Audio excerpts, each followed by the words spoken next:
All right, so our objectives today are really to review the proposed language, and it will be adjusting the rules within the long-term home health benefit and community first choice. We're going to highlight some operational and policy changes, identify stakeholder impacts, and then really the biggest goal here is to gather feedback and implementation considerations. What's really important to note and to keep in mind is this policy is not finalized yet. This is the whole point of this meeting. And any future engagement that we do is really to help us get to that finalization point. This is just a proposal. This is the beginning. And so we really need you all to dig in and help us so that we can get to a final policy. Next slide, please. Okay, so high level timeline, and this is specific to the rules, so you all know. So this is the timeline of when we are planning to present to the Medical Services Board.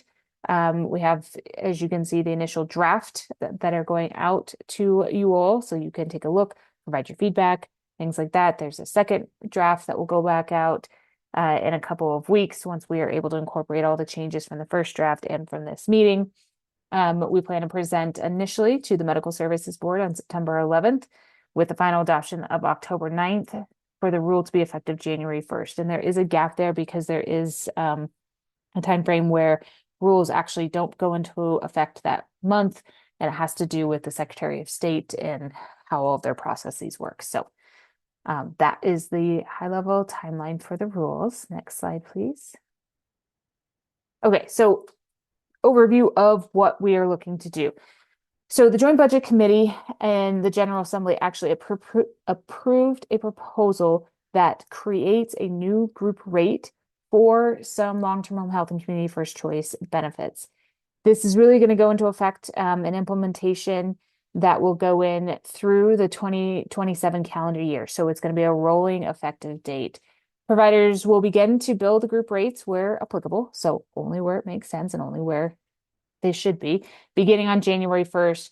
And then they'll transition throughout based off the continued stay review for CFC services or community first choice, or the new authorization period when we're talking long-term home health.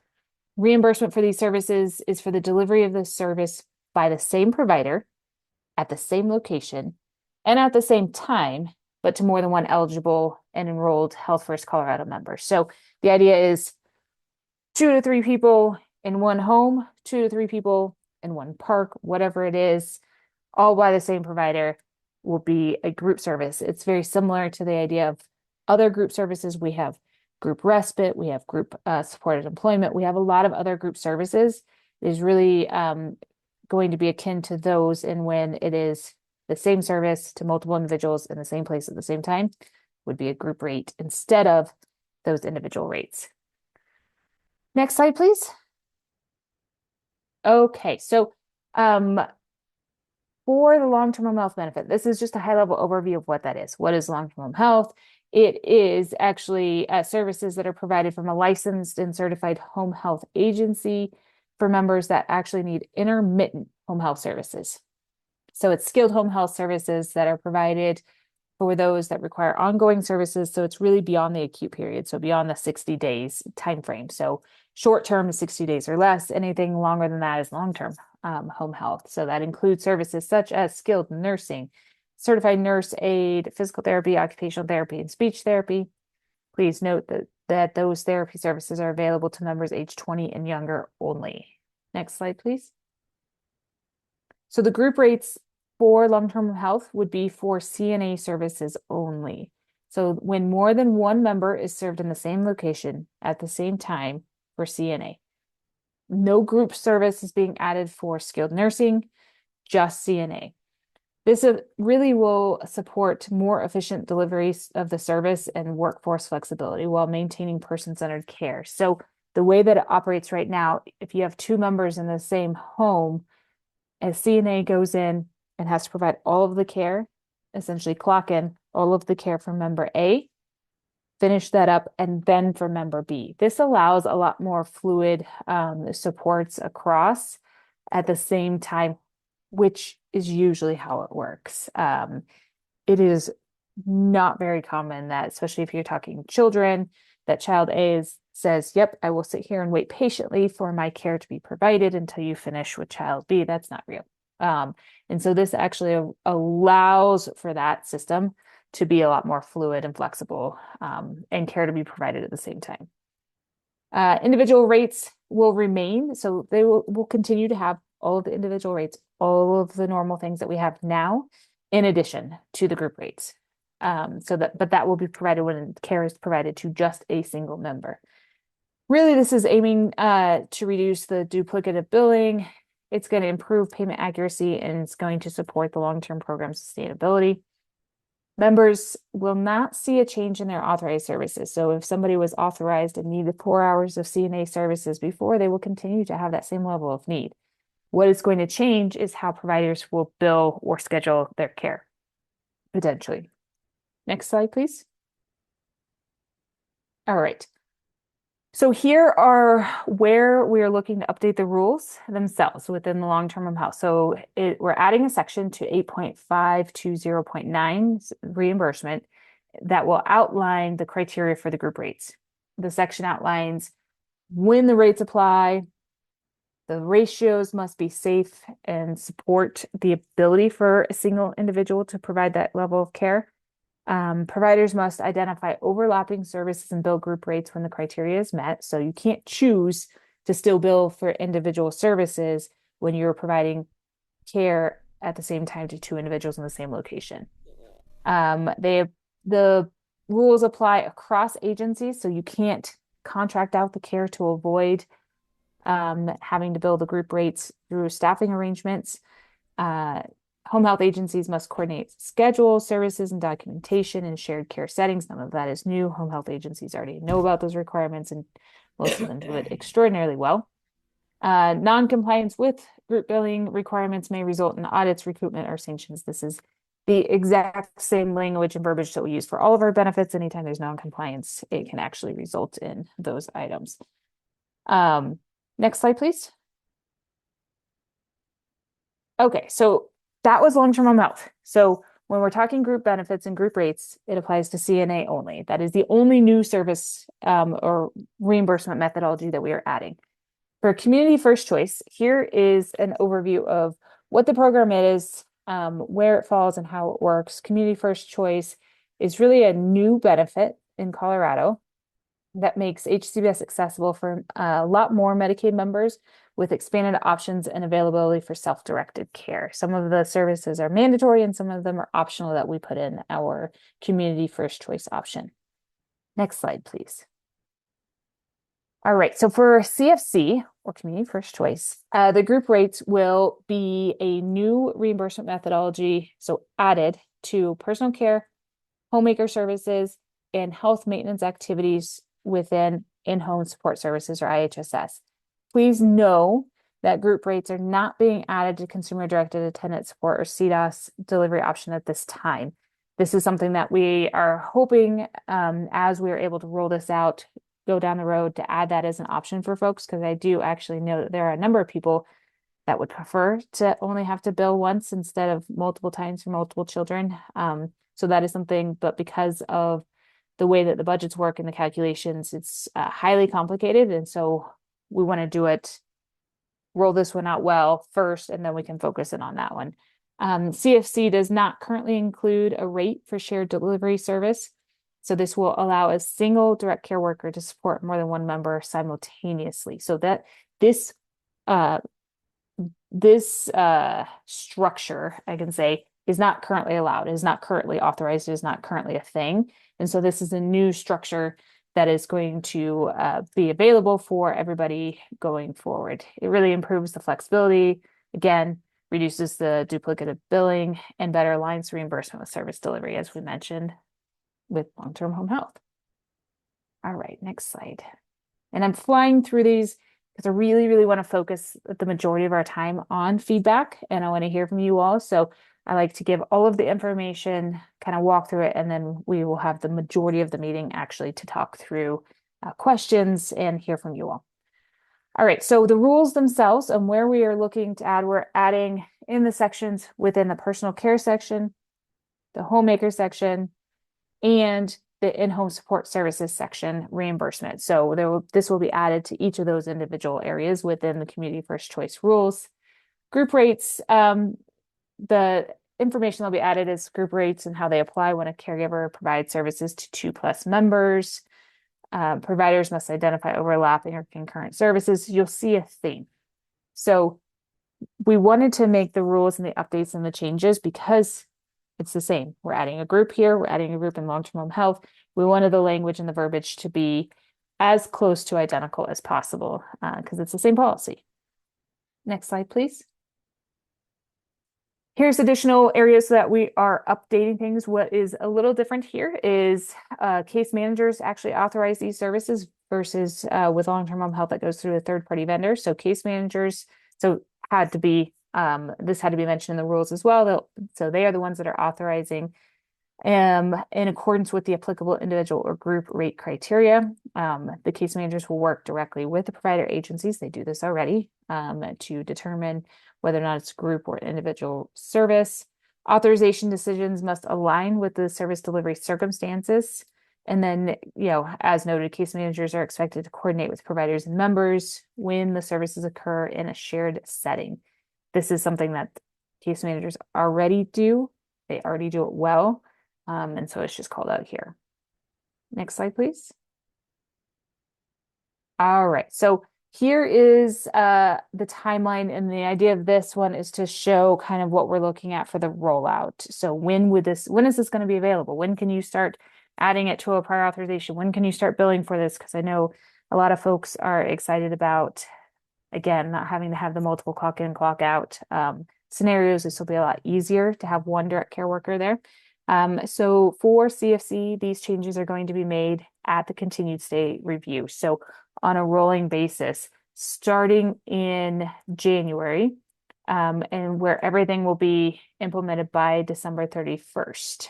So there's an example timeline down there for you, but really we're focusing in on the year of 2027. Next slide, please.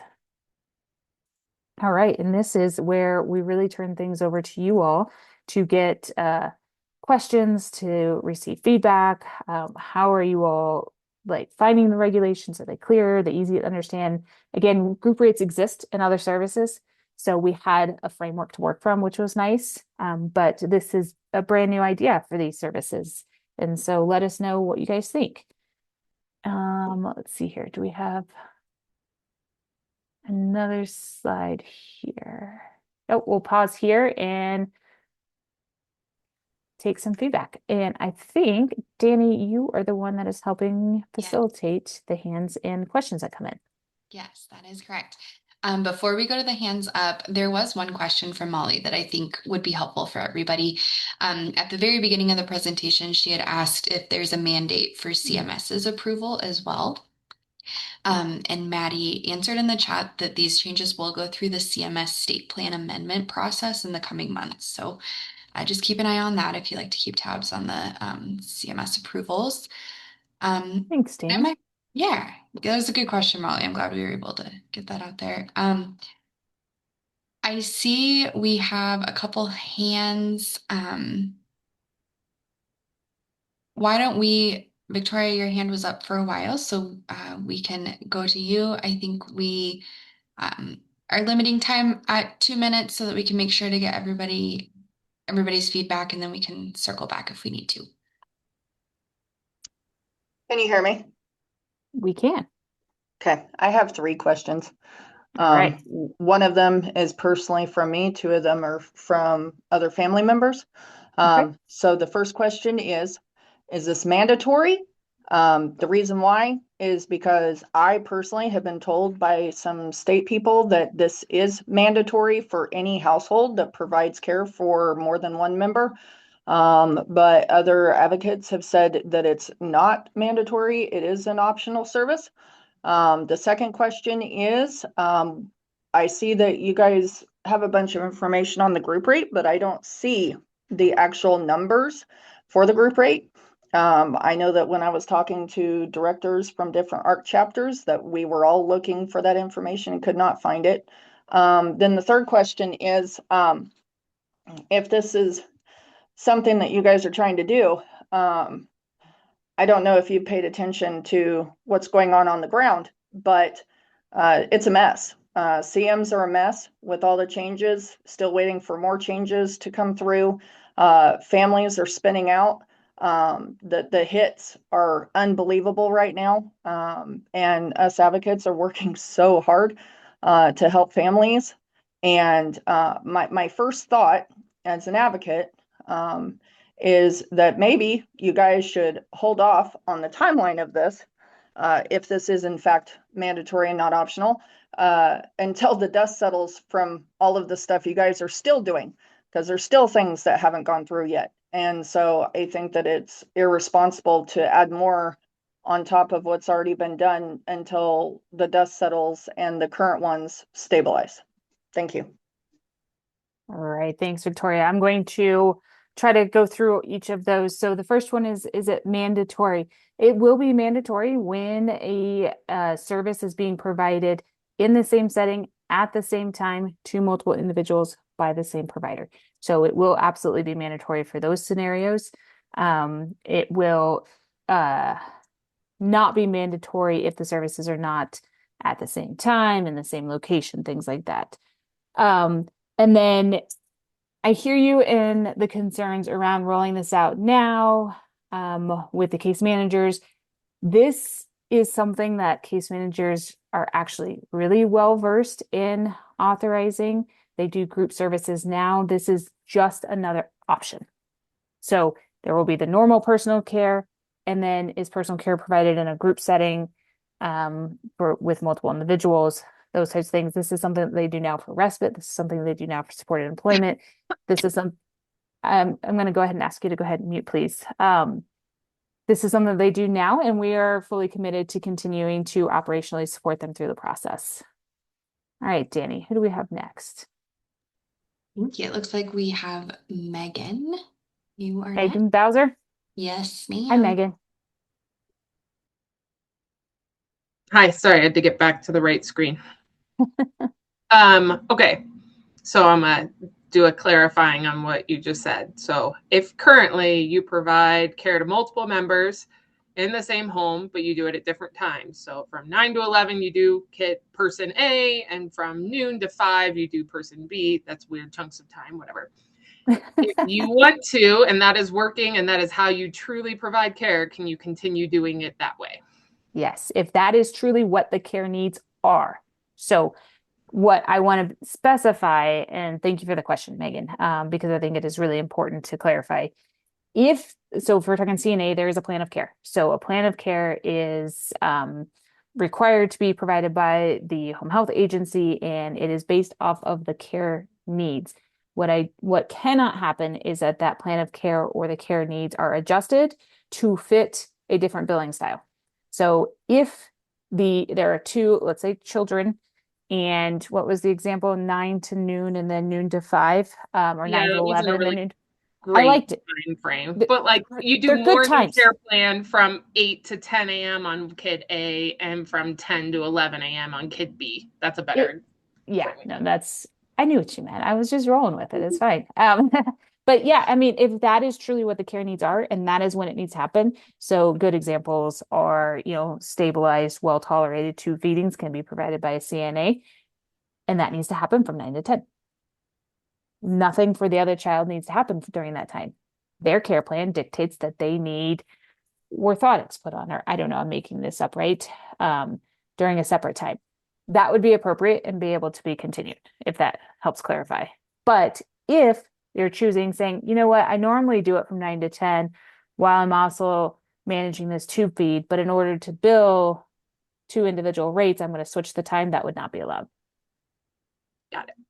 Okay, that was my one question. My other kind of comment with that is I'm worried about for CFC services that the case manager is going to have to decide ahead of time what exactly is going to be group and what exactly is going to be individual, because life flexes and changes sometimes. And so I'm worried about that having to be all decided on the front, right? Like kid B, usually they skip the midday care plan, but that kid is homesick. And so now they actually do today need to take care of kid A and kid B at the same time during the lunchtime, but they don't usually.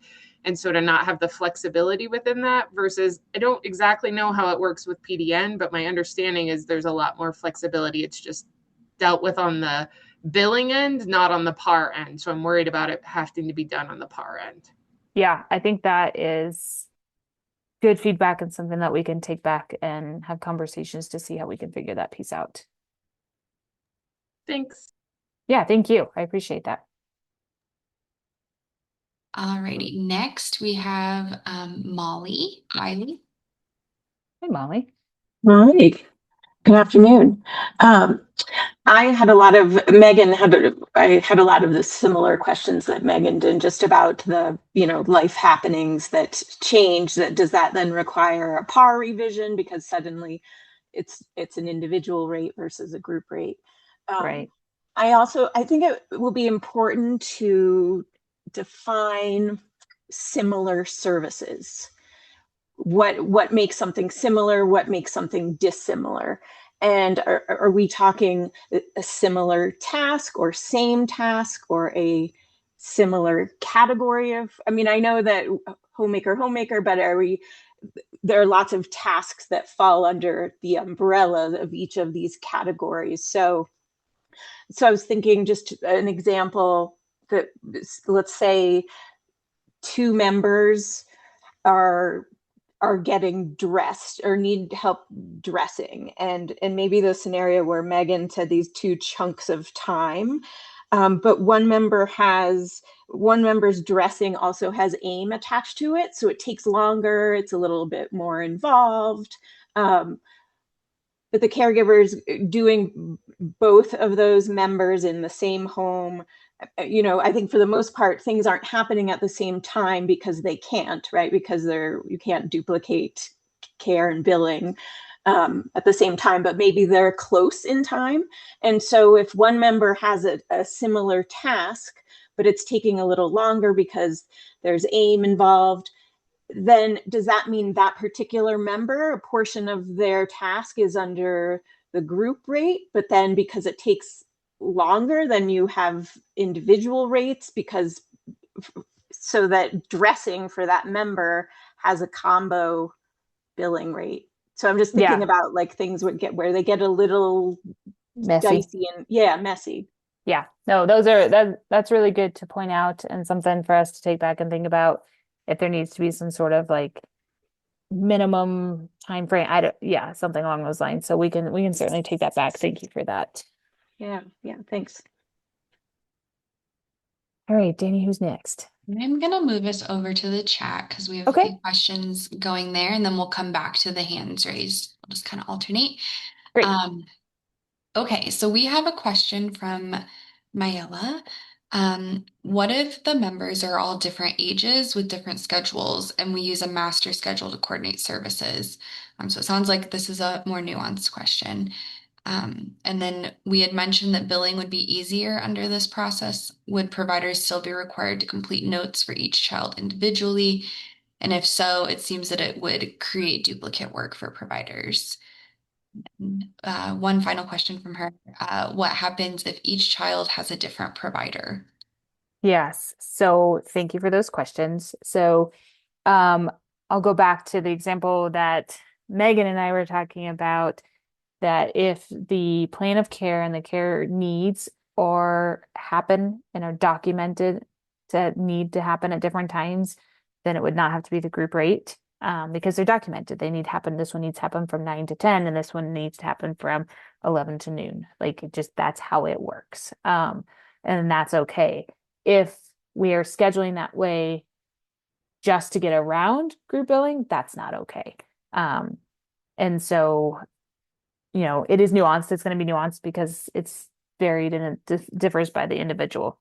Notes absolutely are going to be needed. So that is something that is actually required from the federal government. You have to document the care that is provided. It doesn't matter if it's provided to 15 people, to one person.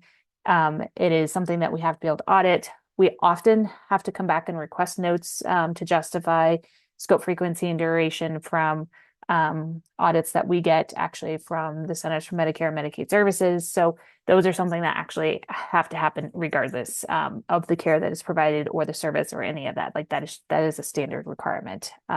Providers have to be able to show the care that was provided. And then the last question was, what was the last question, Danny? My brain stopped at 2, Nope. apparently. You're all good. I kind of lingered on the last one too. The final question is, what happens if each child has a different provider? Would the group rate still apply? So yes-ish. So that's something I think we need to take back and discuss a little bit further. But what we don't want is, again, people circumventing the requirement for the group rates by hiring different providers. If it's a well-established provider, we can take that back and think about it and talk through that a little bit more and understand. So that's a good question and something that we need to provide additional feedback and guidance on. Sorry, I often think about these as you guys read them, so I really love it and I appreciate the questions. They're such good questions. They are good questions. And we're very early too, I think, in this process. So a lot of these questions are really good things that we are needing some direction on from everybody here. Okay. Exactly. Question from Rochelle. How will this be implemented in conjunction with per member caregiver caps? Yeah, so another good question and something that we are talking about to figure out how this applies or doesn't apply there. So more to come on that. But good question. Very good question. Okay, we'll pop back over to the hands that are up because Laura, I know your hand's been up for a while, so go ahead, Laura. Thank you. Actually, it's actually in regards to that last question or 2 questions ago in regards to having group rates with, multiple providers. Does that cause some kind of conflict with like potentially billing if I don't know. To me, when I read the rule, I just kind of put a question next to it. It's like, is there a conflict here when it comes to billing if there's 2 providers and 1 or 2 agencies and 1 provider for 1 client? And how would that work with billing? Yeah. So right now, each provider agency would bill separately. And the caregiver / provider, the one providing the care, would have to provide all of the care for one, essentially clock in, provide that care. I don't want to say ignore, but not do anything for the other one that they could get paid for, and then clock out and then move to the other one. So they couldn't provide those services simultaneously. That is currently not allowed and actually violates all our rules and everything right now. So how that would work with group, or when there are 2 providers or 2 agencies, I should say, because then the use of the term provider gets a little wonky. When there are 2 agencies and 1 single provider / caregiver, we'll have to figure out the guidance on how that is going to work ongoing. These are good questions. They're hardball questions, Candace. So I know. Thanks for answering. I love it. Them. I appreciate everybody thinking through this. Me too. Irina, I see your hand is up if you'd like to go next. Hi, good afternoon, everybody. I just had a question about kind of maybe piggybacking on the question about documentation and the billing. How would EVV align with the group rate as well? Would clock in, clock out for each individual patient, or how would that be captured?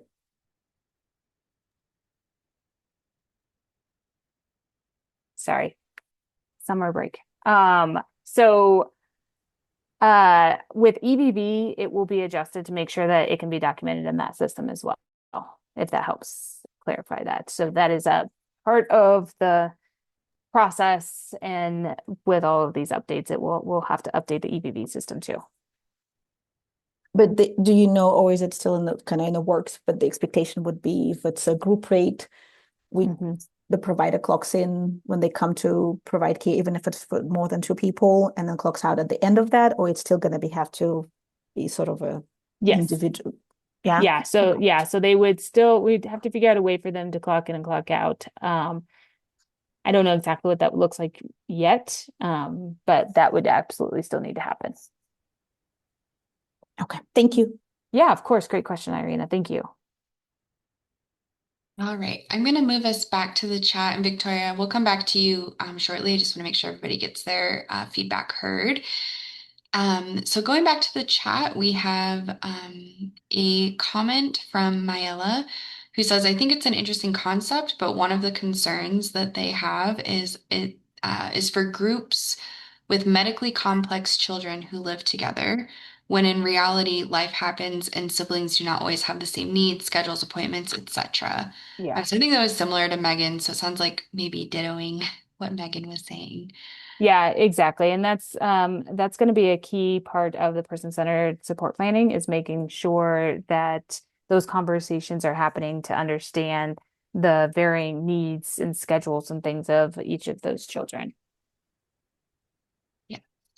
And Sandra in the chat, I think more of a technical question, just can families switch back to hourly rates instead of group rates? Like if things change, and I think Megan also kind of alluded to this earlier too, but just want to make sure people are getting the answers they need. Yeah, so if you have group rates prior authorized and schedules change, things change, services change, needs change, all of things change, you can absolutely go back to hourly. How that looks with the shift and how fluid that can be, that is something that we are going to take back to understand and see what kind of guidance we can provide. But yes, you can absolutely switch back to hourly if that is what the needs are. Thank you. Alrighty. And then Taylor's asking if we have the proposed rates yet. Yes, that is a good question, and I failed to mention that on the front end. My sincere apologies. We are still working on those rates with our team, our rates team that is looking at all the different factors that go into it. And so once we have a proposed rate, we will certainly share that with everybody. Thank you. All right, final question for now in the chat is if you have a child on CFC and one on CNA, would group rates cross between? So essentially, can group rates cross between different service types? So no, because those are two completely different services. While I understand that the CFC IHSS Homemaker is going to likely be very similar to CNA, those are two different services that are authorized differently, and so no, they would not be provided as a group rate. Great, thank you. Great question. Yes, a lot of good ones. Oh, Tara, you got right in there. I'm gonna go to do Tara's question and then we'll go back to you, Victoria. Tara's question is, with age-appropriate guidelines and tasks in a group setting, would the caregiver just be able to provide a task for both children? How would that work? I don't think I saw that. Yeah, I'm trying to think through that too. And Tara, if you'd like to come off mute and ask your question, feel free. Sure. Sorry, that wasn't clear. Like, let's say you have, you're doing homemaker for a 6-year-old and a 10-year-old. So the 6-year-old can have bed making and laundry. Let's say they're approved for that. But a 10-year-old can have more homemaking tasks available to be done. How would you do that in a group setting? Could you just do the things they have in common? Gotcha. Okay, thank you. Sorry that didn't land the first time for me. Because now that you say it, it makes total sense. So yeah, I think what you could do in that scenario, let's say the 6-year-old has 2 hours and the 10-year-old has 4 hours. You could do 2 hours of group and then 2 hours of individual, because the needs are different. Okay, thanks. Yeah, of course. Thank you. Great question. Alrighty, Victoria. What other questions, comments you have? Well, I had a concern. It's definitely a red flag. Candace, you had stated that you can't do a group rate or pretend that you're doing services differently or change the time so you're doing services differently so you can avoid the group rate. But then I've got a really good question for you because I'm going to use my family as an example. Everybody knows I have triplets. That's not HIPAA. And they're teenagers. Every single one of them have different services. Every single one of them have different needs. And there's no way that I'm giving all three showers at the same time. I'd be spending half my day doing that. So if I'm charting and have always charted individually for each one of their cares, who dictates, oh, she, changed that around to avoid the group rate, or for a family that has a group rate and then goes individual, who dictates that somebody changed something to avoid the group rate? And how does a family fight against that if a CM somewhere goes, well, I think you're lying. I think that these should be grouped together. And you're like, no, I've always done this separately.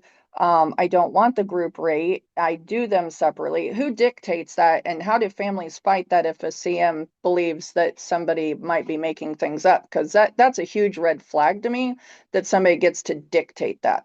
Yeah, so nobody's dictating that. I think it's a really good question and it's a fair question. As to use the example where you wouldn't give all of the children a shower at the same time, that makes total sense, right? Like that's real life, and that's how it works. And so we wouldn't want that to change. What would be easy is the fact that that's how you've always done it.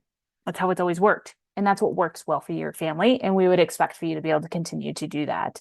The idea is if we know and you can see from an audit that somebody has always charted that they are doing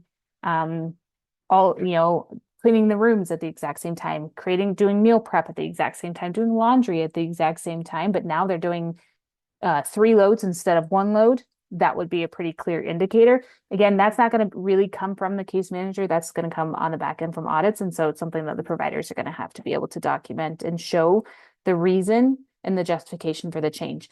And sometimes there is one, and there just will be. But if, for normal situations where you're giving 3 different showers, yep, that makes sense, because most people aren't doing that at the exact same time. And that's fair because they have different needs, and that's okay. Thanks for that explanation, Candace. We do have one comment in the chat just regarding concerns with not having the rates public yet. Do we have an estimated timeline of when we might be able to share those with people? I know that they're in progress. I think we're just trying to make sure we get everything right first. Yeah, I actually am anticipating that we will have that soon, but I know soon is such a difficult word. I'm not sure if anybody from the team has an idea of when we'll have that. It'll be long before we present anything to Medical Services Board or anything like that. And I see another chat popping up, and I'm just going to go ahead and read it really quick because it's asking if other CFC rates are changing. No, not from this. So there is an across-the-board 2% rate decrease that was put forward by, the Joint Budget Committee and approved by the General Assembly that we are required to implement starting July 1st for all services. Has nothing to do with the group rates. It's part of the budget balancing process. As the state of Colorado, we are constitutionally required to have a balanced budget. And so that's how the Joint Budget Committee was one of the things that they put forward in order to be able to achieve that requirement. And so those are happening, but that is separate and apart and different from the group rates. No other rates are changing from this. Alrighty. I am not seeing any other comments or questions in the chat. I don't see any other hands up. Okay. Well, we can go a couple more slides through, and if other folks think of questions, let me know. Otherwise, we can give you a couple minutes back in your day. All right, next slide for me, please. All right, next steps and feedback. So we have the draft rule out there. Please go ahead and take a look at it. It is posted on the webpage, which we can repost here in the chat for you all so you can find it easily. We are going to take the feedback that we have already received, plus what we're hearing today. We will update that draft and have it reposted mid-June. So for the first round, please get us something by June 8th. If you missed that deadline, that's okay. We're going to do this again. So we'll have more opportunity to provide feedback. We have a feedback form. It just makes it nice and easy for it to come directly to us. And that's something super quick for folks to fill out. We can put that link in there too. If the feedback form doesn't work for you, you don't like it, you are also welcome to provide your feedback via email. There's an email address right there, the homehealth@state.co.us. We also ask that you go ahead and sign up for our newsletter because there's a lot of information that is coming out around this initiative and other initiatives that happen, a lot of notices, stakeholder engagement, things like that. So please sign up for that newsletter that it goes out weekly. Next slide, please. All right, last call for questions. Any other hands or anything? Danny's shaking her head yes. We got a couple more. So Great. I just needed some time to think, I think. So Jamie has a question about if there's a maximum number of clients that you can include in the group rate. Oh, such a good question. This is something that we have discussed so much when you're talking group rates. So for those of you who are aware, we have a group rate for private duty nursing as well. And we actually do not have a maximum because everybody's care and their needs are so different. So for example, there may be some complex cases where providing the care, one person is able to fully provide the care for two individuals, but they're very complex. So adding a third individual is not going to be safe and it's not feasible. There are other situations where providing care to 3 or 4 individuals is also okay. Doing laundry, for example, is something that you can do for several individuals at once. And so because everybody's needs vary so much, we did not put a maximum number of individuals. I know a lot of people would like a maximum number because it makes it easier, right? But we didn't want to inappropriately limit it. I will say, if we get a lot of feedback with a lot of suggestions on a good maximum, we can certainly take a look at that. But we do ask that providers are required to monitor the safety and the care that is being provided. And as long as all of the care and all the needs are being met safely, then that is something that will be left up to the provider policy. Thank you. Alrighty. We have another question. Again, about the rates, just are we anticipating these rates to be comparable to respite or other similar services?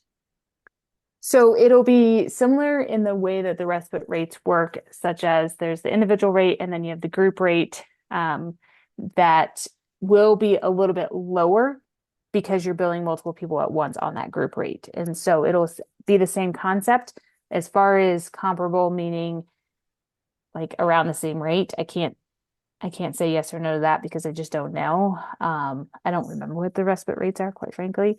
And they're different services. And so they go through and they have different factors and different things that get plugged into them. But it will be the same concept for sure. Thank you. Alrighty, and it looks like we have 2 more questions. One of them is, who's determining which shifts are group or individual? So who is determining that is going to ultimately be down to the provider agency because they are conducting the billing and the scheduling and the staffing. Thank you, Candace. And our final question is, where can anybody find recordings of this meeting? On the LTSS sustainability website, which I believe Maddie has posted in the chat for you all, so you can take a look at it. But there are a lot of recordings, a lot of webinars and slide decks on there, so please feel free to take a look. Can you go to the next slide for me, please? All right, so because this is a really good one for ways to contact us, for resources, things like that. Other questions, other things that have any other hands that have come up, Danny? Or shall I close this out? You know, we had a supportive comment from Megan, so I always like hearing positive things. So I'll just start out that the PDN group rate is about 60%, 67% of the individual rate. So if we're following similar trends for these rates, this might actually be advantageous for people. So thanks, Megan, for putting that out there.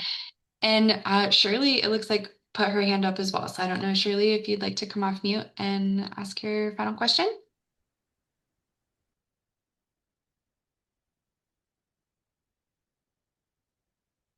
Shirley, I can't hear you. You're trying to talk.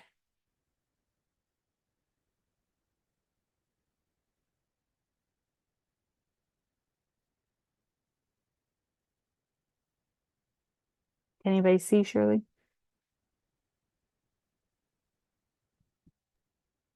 No, I'm not seeing any movement there. All right, sorry, Shirley, we can't hear you. So maybe you could try typing your question in the chat. And it looks like Laura came up and asked another question. What do CNAs think about this change? Well, we haven't heard anything specifically from a CNA that I'm aware of, but again, this information is out there. So if you know of a CNA that would like to comment on this, we would love to hear from them. All right, any other questions, comments, anything else from anybody? All right, one last plug to please provide your feedback either via the feedback form or email. This will be posted online for everybody to take a look at. We're gathering everything. We're going to make changes. We're going to repost the draft, and we'll make changes again as necessary. So thank you all for taking your time to spend your almost very end of May afternoon with us. Really appreciate you all coming and asking such wonderful questions. And I look forward to continuing to receive feedback while we are working on finalizing this policy. I hope you all have a wonderful afternoon.